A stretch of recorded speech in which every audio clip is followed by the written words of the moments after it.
Hey, I'm Whitney Easton. I am the author of the More Than Borderline blog with Healthy Place. And today I'm going to talk about splitting and borderline personality disorder and what it is. Within the blog post, I'll talk about coping with black and white thinking or severe splitting and borderline personality disorder. But for this video, I'm just going to talk about what it is. So one of the things that people often associate with borderline personality disorder is the idea of, I hate you, I love you. And it's two really extreme versions of thinking, the moving so quickly between completely and totally hating someone, and then the next moment completely adoring and loving that person. And it's really about seeing the world in black and white and moving from seeing things as all bad or all good.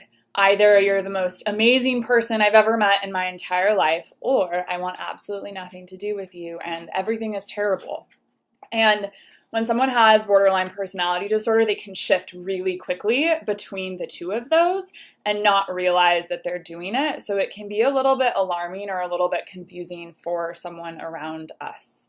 So for me, that would look like thinking you're perfect and you're the most amazing, wonderful thing in the entire universe, and I must be so bad and so broken and so awful, and not being able to see that we're human beings and there's good things about everybody, there's less than glamorous things about everybody. So for me, getting out of the splitting, the black or white thinking is really about starting to see the flaws in people and seeing, oh, look at those birds.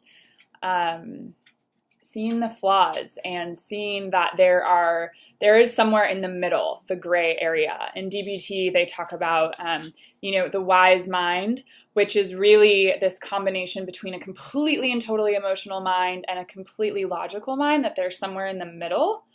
And when you're splitting, there's no ability to see the middle path. It's either all this thing or all this thing. And really getting out of splitting is about what's the other path? What's the other way? It's not easy to do. That's usually what therapy is all about with BPD. And if you read the written post here, I'll share some of what's helped me with splitting. Thanks.